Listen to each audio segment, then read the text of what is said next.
When I speak to you now, imagine not a lecturer behind a podium, but an old man seated by the fire, stones and wood around him, the river moving somewhere beyond the walls, time itself slowed to the rhythm of breath.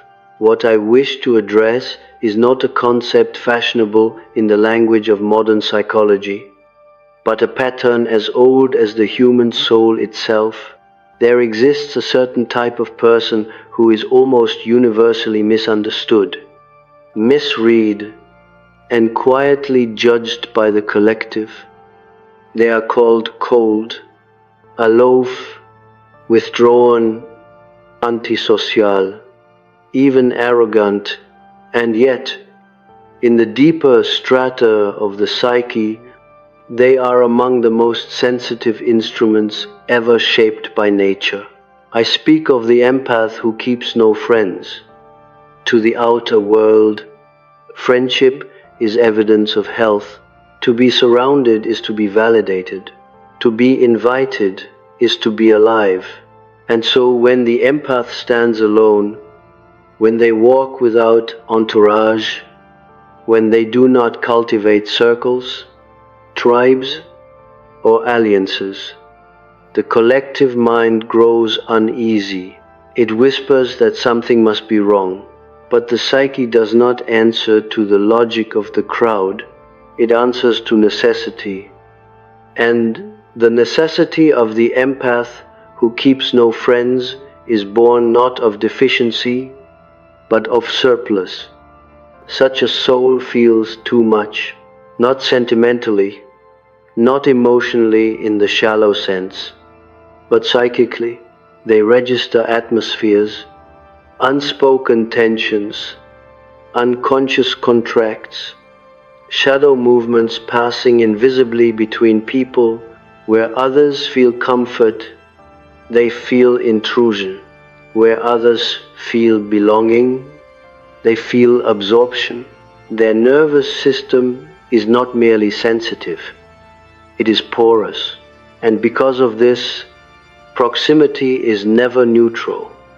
In my clinical work, again and again I encountered individuals who withdrew not because they feared intimacy, but because intimacy cost them their center. Each encounter required an unconscious negotiation. Each relationship carried an invisible tax. They would leave conversations exhausted without knowing why. Their vitality drained not by conflict, but by resonance. They were tuning forks placed among loud instruments. The collective does not understand this because the collective is built upon projection. People meet one another not as they are, but as carriers of unowned psychic material. Friendship, for many, is not communion but exchange. I give you my unlived life, you give me yours, and we call this closeness. The empath cannot survive such exchanges unconsciously. They absorb too much of what was never meant for them. Thus, when such a person chooses solitude, it is interpreted as rejection, but it is, in truth, a form of devotion to the self.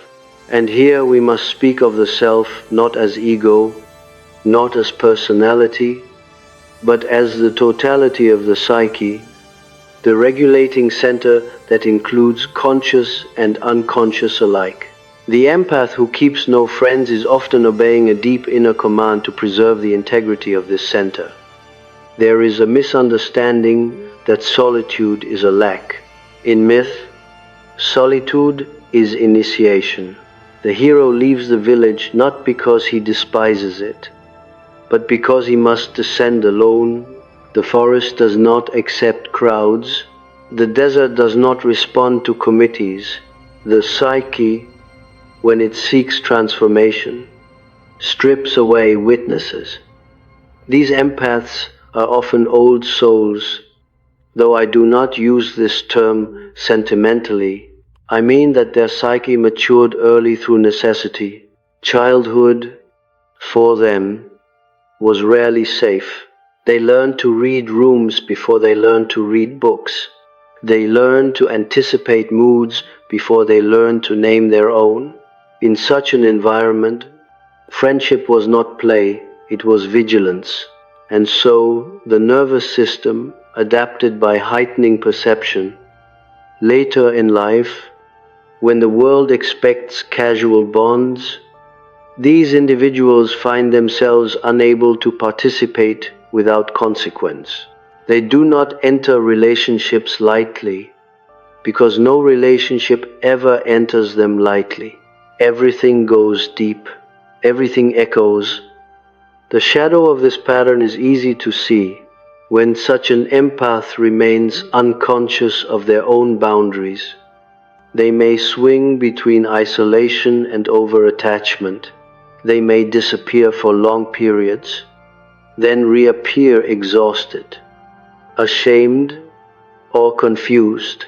They may blame themselves for not being like others, for not enjoying what seems to nourish everyone else. This is where misunderstanding becomes suffering. But when consciousness enters, when the empath recognizes that their solitude is not pathology but architecture, something changes.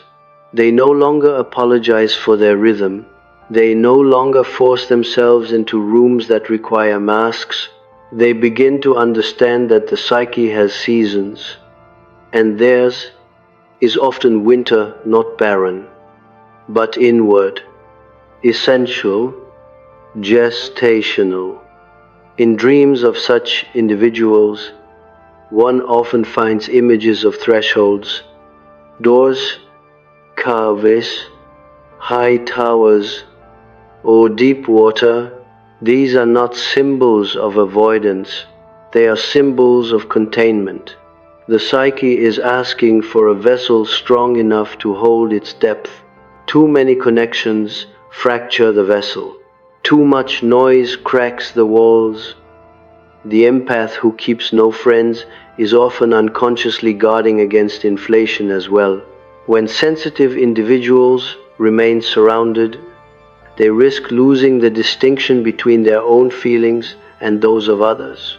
They become mirrors rather than beings. Solitude restores proportion. It allows the ego to realign with the self, rather than dissolving into the psychic field of the group. This is why such empaths are often accused of being distant when, in truth, they are intimate with life itself. They walk alone, but they are in dialogue with dreams, symbols, inner figures, and the slow intelligence of the unconscious. They are not lonely, they are listening.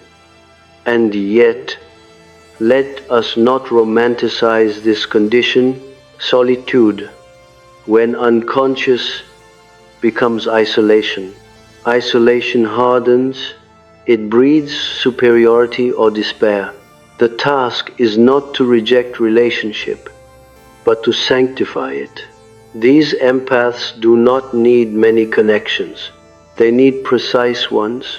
One relationship that honors depth is worth more than 100 that demand performance.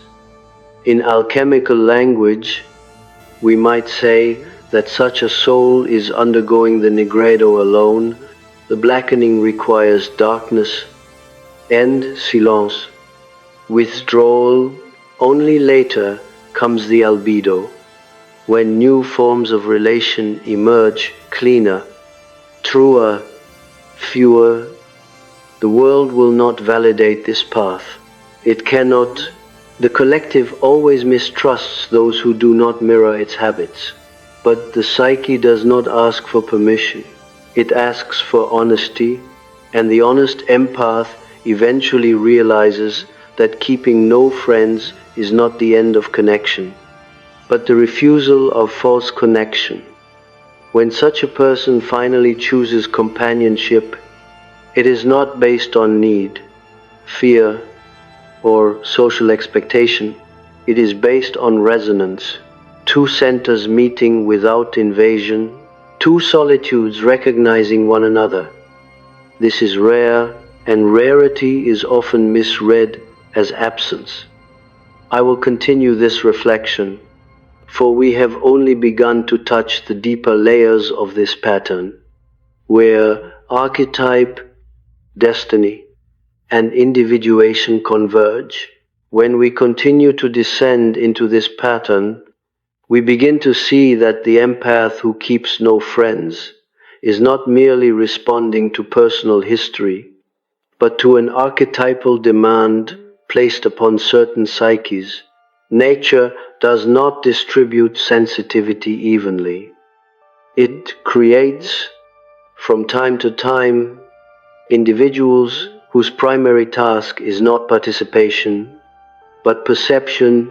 Such a soul is shaped less to belong than to witness, and witnessing, if it is to be honest, requires distance. In ancient cultures, these individuals were not pressured into sociability. They were marked early. They became watchers, listeners, carriers of omens, dream interpreters, keepers of thresholds between worlds. The modern world has forgotten how to recognize them, and so it pathologizes what it cannot use. But the psyche remembers. It remembers that some must stand slightly apart so that the collective may be seen clearly. The empath without friends often carries an unconscious fear that if they remain among others too long, they will disappear. This fear is not imaginary. It is rooted in experience. Their identity, early on, was not allowed to form freely. It was shaped in response to others' needs, moods, wounds. To survive, they learned to become what the environment required. This adaptive self is useful, but it is not the self. And when adulthood arrives, and the demand to socialize intensifies, the psyche revolts. It says, enough. Withdrawal becomes an act of psychic self-preservation. Here we must speak carefully about the difference between the persona and the soul. Friendship, in many modern forms, is conducted almost entirely at the level of persona. Roles meet roles. Masks exchange recognition. For most people, this is sufficient, even nourishing. But for the empath, the persona is thin, almost translucent. It cannot shield the inner life. Every encounter penetrates deeper. And so what others experience as light interaction, the empath experiences as exposure. This is why such individuals are often accused of being intense. Even when silent, their silence is not emptiness, it is density. They carry within them images, feelings, insights that have never found language. To speak casually feels like betrayal. To engage superficially feels like violence against the soul. And so they choose quiet, not out of disdain, but out of reverence. In analysis, these empaths often describe a peculiar guilt. They feel they are failing some invisible social obligation. They believe they are defective for not craving company. This guilt does not come from the self. It comes from the collective superego. It is the voice of the group insisting on uniformity. But individuation has never been a democratic process. It is solitary by necessity. Individuation, as I have observed it over decades, almost always involves a phase of radical simplification. Life sheds excess. Relationships fall away. Roles dissolve. The ego feels stripped, uncertain, sometimes frightened. But this stripping is not destruction. It is preparation. One cannot encounter the deeper figures of the unconscious while constantly oriented toward others. The inner dialogue requires silence from the outer world. The empath who keeps no friends is often unconsciously preparing for such encounters.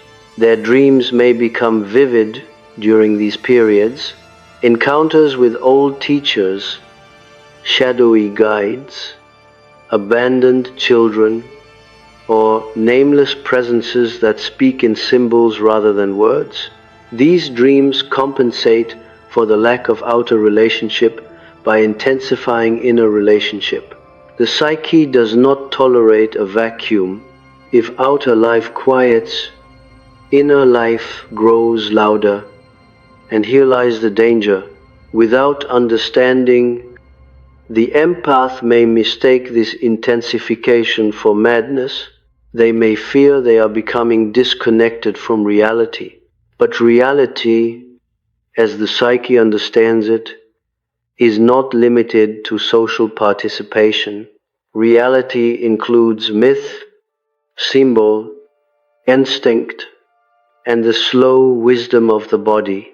The problem is not that the empath withdraws, but that no one teaches them how to inhabit withdrawal consciously. When solitude is unconscious, it becomes exile. When it is conscious, it becomes sanctuary. We must also address the projection placed upon these individuals by others. People often sense, without knowing why, that the empath sees too much. Even in silence, they feel observed, understood, perhaps even judged. This makes others uneasy, and so they project coldness, superiority, or rejection onto the empath.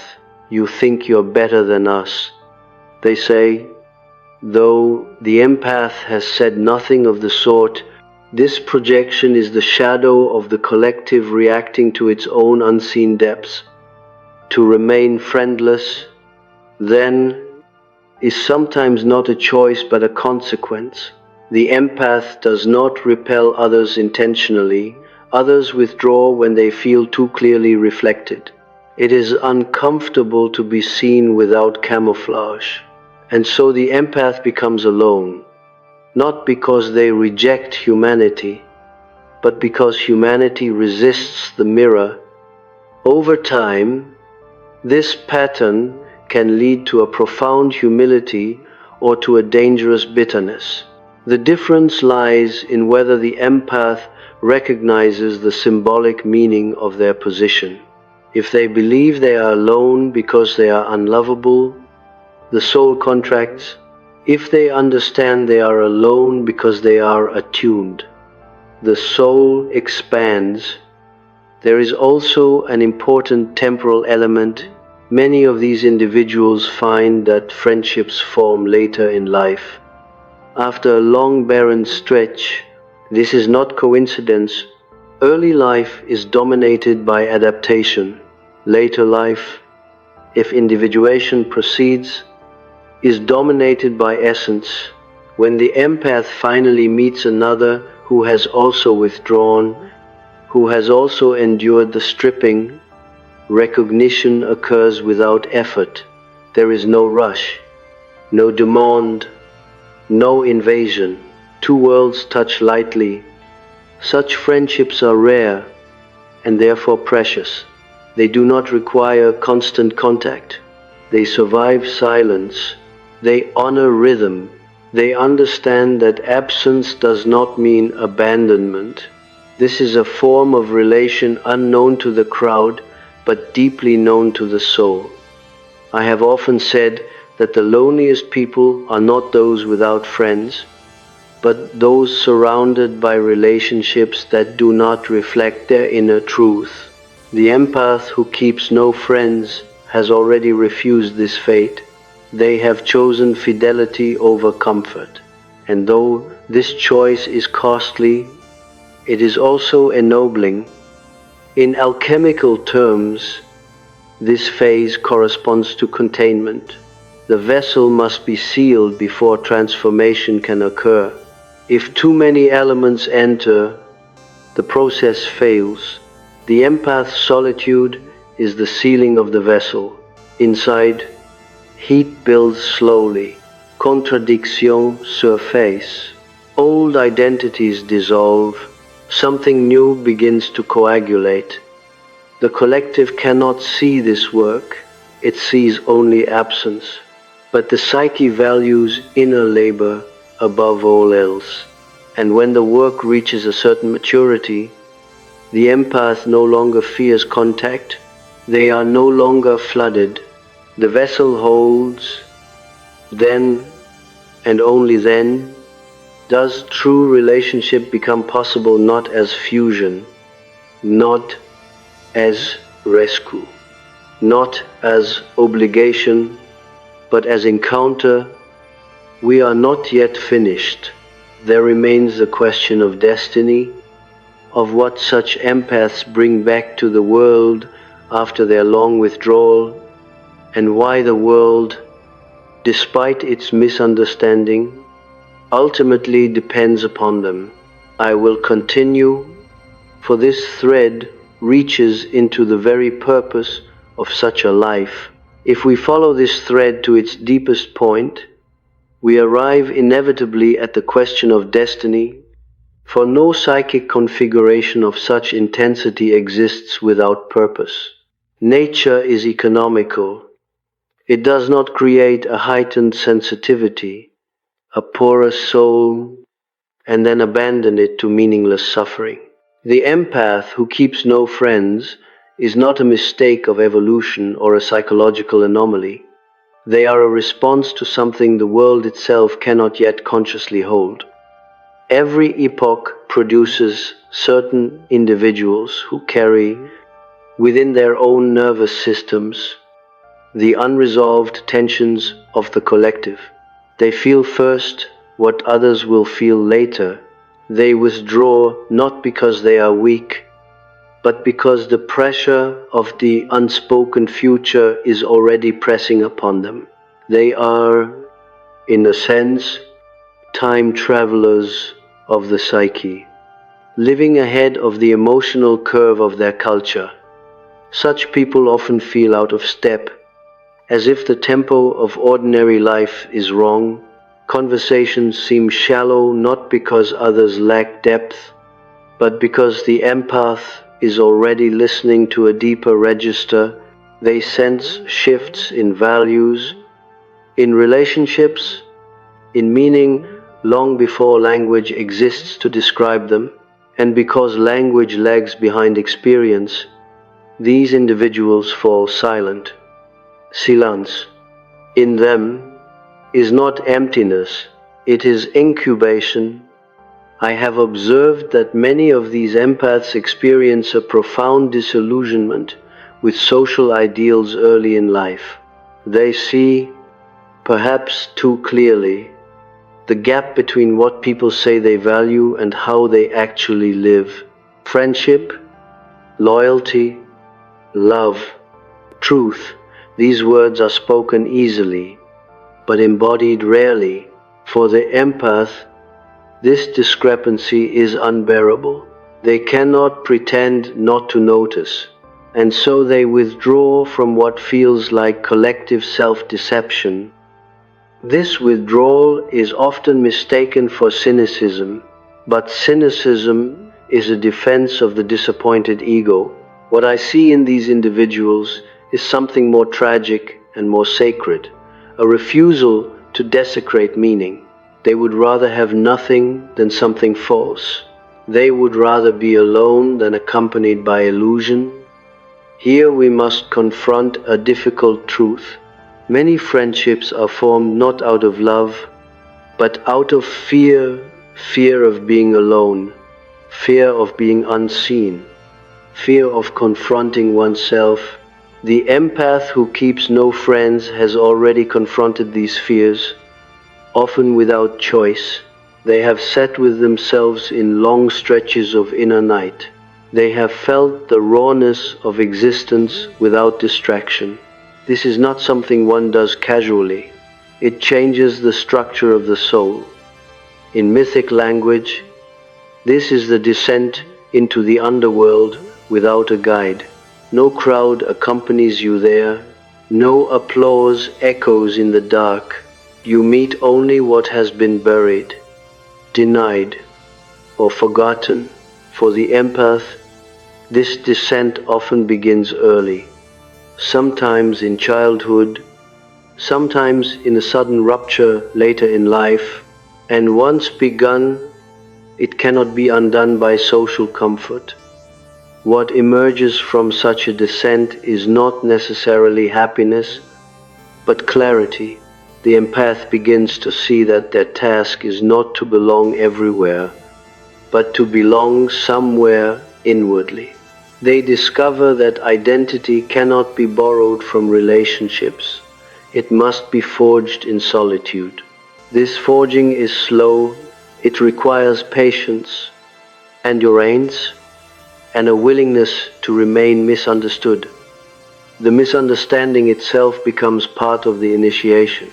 To be misjudged without rushing to explain, to be seen incorrectly without defending oneself, to be left alone without collapsing into resentment.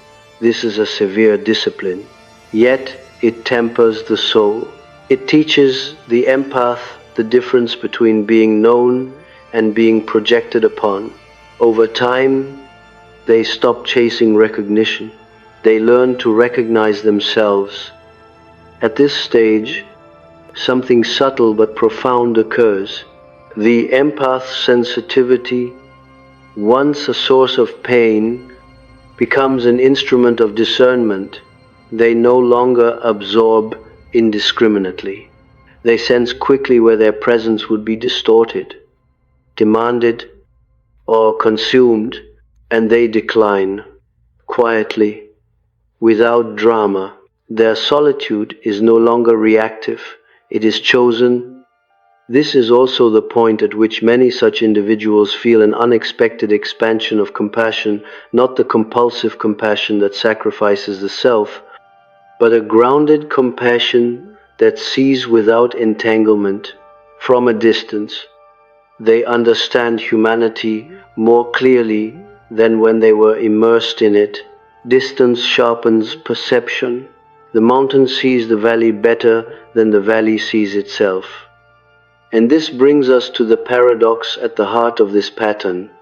The empath who keeps no friends often carries a deep love for humanity, precisely because they are not entangled in its daily exchanges. They love humanity as one loves a myth, a story still unfolding, flawed but meaningful.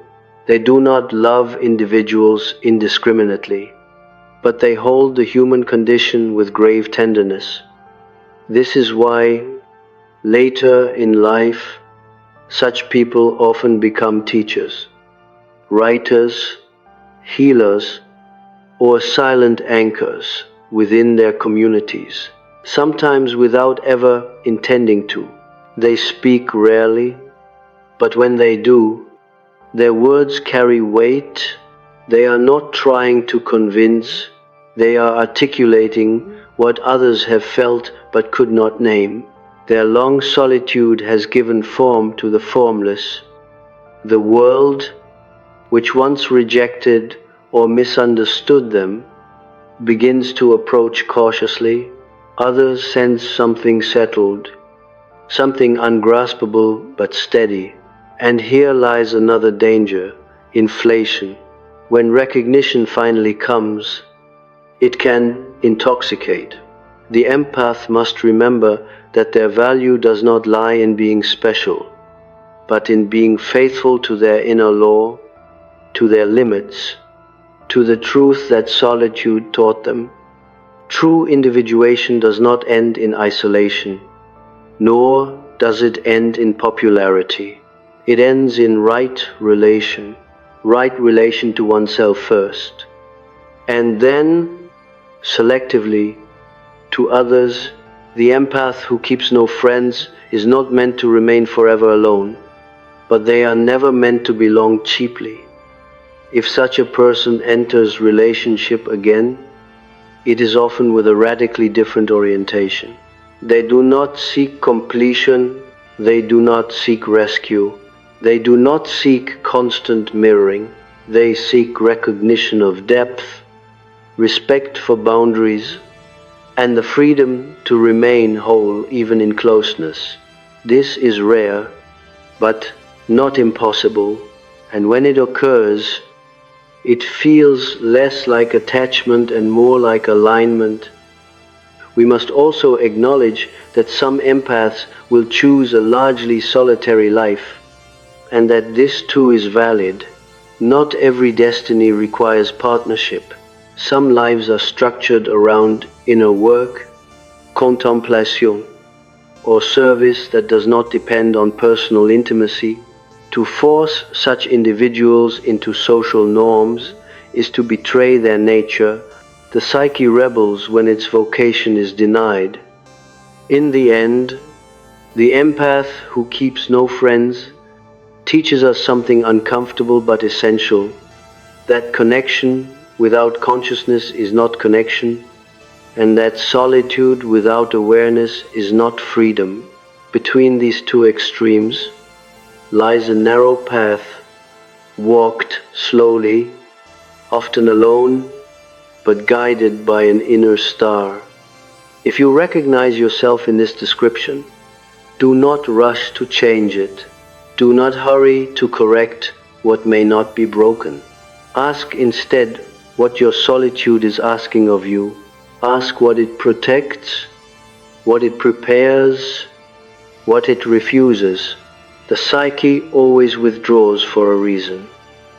And remember this: history is shaped not only by those who gather crowds, but by those who listen deeply enough to hear what the crowd has not yet said. The empath who keeps no friends is often listening to tomorrow. We have now traced this pattern from wound to architecture, from withdrawal to destiny. What remains is not instruction, but invitation, an invitation to honor the rhythms of the soul even when they defy the noise of the world. For in doing so, you participate in a quiet but indispensable work, the preservation of depth in an age of distraction. And that, perhaps, is the most misunderstood task of all. There is one more layer that must be spoken of, because without it, the picture remains incomplete. And this layer concerns suffering, not the dramatic suffering that seeks witnesses, but the quiet, prolonged suffering that reshapes a psyche from the inside. The empath who keeps no friends does not simply endure misunderstanding from others. They must also endure misunderstanding from themselves. This is often the longest and most painful phase. For a long time, such individuals suspect that something has gone wrong in them.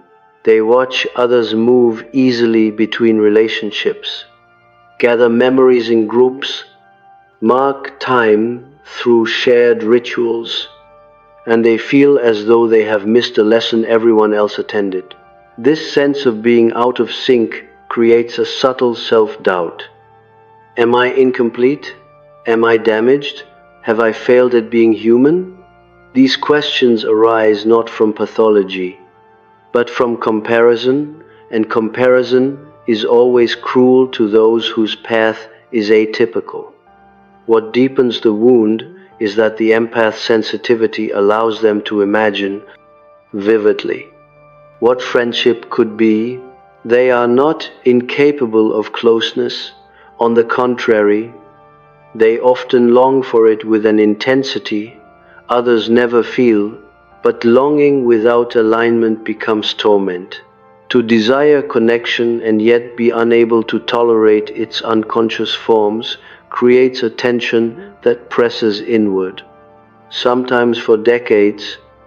Here, many empaths attempt to force themselves into relationships out of duty rather than truth. They override their instincts. They ignore the early signs of psychic overload. They stay too long in conversations that drain them, friendships that subtly consume them, bonds that ask them to shrink or soften their truth. And afterward, they collapse inward, depleted, sometimes ill, sometimes numb. Each such attempt teaches the psyche a harsh lesson. Closeness equals loss of self. Eventually, the psyche learns faster than the ego. It begins to close the gates, invitations are declined, messages go unanswered, social energy evaporates. From the outside, this looks like detachment. From the inside, it feels like survival. This is the point at which many empaths encounter a profound existential loneliness, not because they are alone, but because they cannot yet trust their aloneness. They have not recognized it as meaningful. Loneliness and solitude are not the same, but they feel identical until consciousness intervenes. Loneliness says, I am cut off. Solitude says, I am with myself. The transformation from one to the other is not intellectual, it is initiatory. Often this shift is catalyzed by a symbolic experience, a dream of standing on a mountain while villages lie far below, a vision of a house with many rooms, all empty but intact, an image of walking at night guided by a single distant light. These are not fantasies of superiority, they are symbols of orientation. The psyche is showing the ego where it stands. When this recognition dawns, something releases. The empath stops fighting their nature. They stop waiting for life to resemble someone else's, and in that moment, the suffering changes quality. It no longer asks, what is wrong with me? It asks, what is being formed in me? From this question, a new relationship to pain emerges. Pain becomes information. Fatigue becomes a boundary signal. Discomfort becomes guidance rather than condemnation. The empath begins to see that their nervous system is not fragile, but finely tuned. One does not use a precision instrument in a storm. At this stage, many empaths develop a deep relationship with inner figures, archetypal presences that arise spontaneously when outer relationships recede. They may sense an inner teacher, a guide, a wise old man or woman, a child, an animal, or a nameless presence that offers orientation without instruction. These figures are not hallucinations, they are symbolic expressions of the self entering conscious dialogue. This inner companionship often replaces the need for external validation. The empath no longer feels empty in silence. Silence becomes populated. The psyche reveals that relationship is not limited to the social world. One can be in dialogue with dreams, with images, with questions that have no immediate answer. This is not withdrawal from life. It is descent into its root. And yet, the world continues to misunderstand. The empath is now more centered, more whole, and paradoxically more invisible. They do not advertise their inner life. They do not explain themselves. They no longer defend their solitude. And because modern culture equates visibility with value, such a life appears insignificant, but significance, in the psychological sense, is not measured by recognition, it is measured by alignment.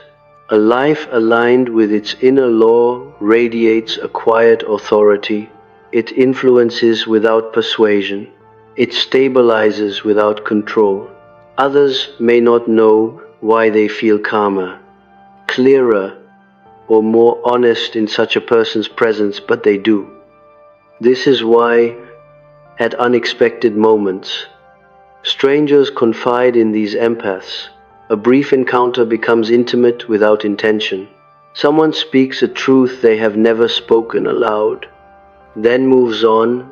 The empath does not cling. They do not interpret this as friendship. They understand it as momentary resonance. They let it pass. Here we touch upon a final misunderstanding. The empath who keeps no friends is often assumed to be closed. In truth, they are selectively open. Their openness is not constant. It is situational, symbolic, purposeful. They open when something real is happening. They close when it is not. This discernment is not learned. It is earned through exhaustion. In the later phases of such a life, the empath often develops a gentle humor about their own path. They no longer resent the crowd, nor do they idealize solitude. They accept that their way is narrow and that not many will walk it. This acceptance carries a lightness unknown in earlier years. The bitterness dissolves. What remains is clarity. If they teach indirectly. If they love without possession. If they remain alone, they do so without apology. Their identity no longer hinges on social mirrors. They have found an inner axis. And this brings us to the final truth I wish to leave with you. The empath who keeps no friends is not here to model isolation, but integrity. They remind us that relationship without self is not connection, and that self without silence cannot mature. Their life stands as a quiet counterpoint to a world intoxicated by noise. Such individuals rarely leave monuments. They leave traces in the form of questions awakened in others, moments of recognition, lives subtly redirected. Their influence is subterranean, like underground water. It nourishes roots no one sees. If you are such a person, understand this. Your life is not on hold because you are alone. It is not incomplete because it is quiet. You are engaged in a different conversation, one that unfolds slowly, inwardly, and with great consequence. Do not rush it. Do not dilute it. Do not explain it away. The psyche chose this path for you because something in you could carry it. And perhaps that is the deepest reason the empath who keeps no friends is so misunderstood. Their life cannot be evaluated by ordinary measures. It belongs to a different scale of meaning altogether. There is, at the very end of this long inner road, a silence that is no longer heavy. It is important to speak of this because many who walk this path fear that solitude will harden into permanent desolation, that the door once closed will never open again.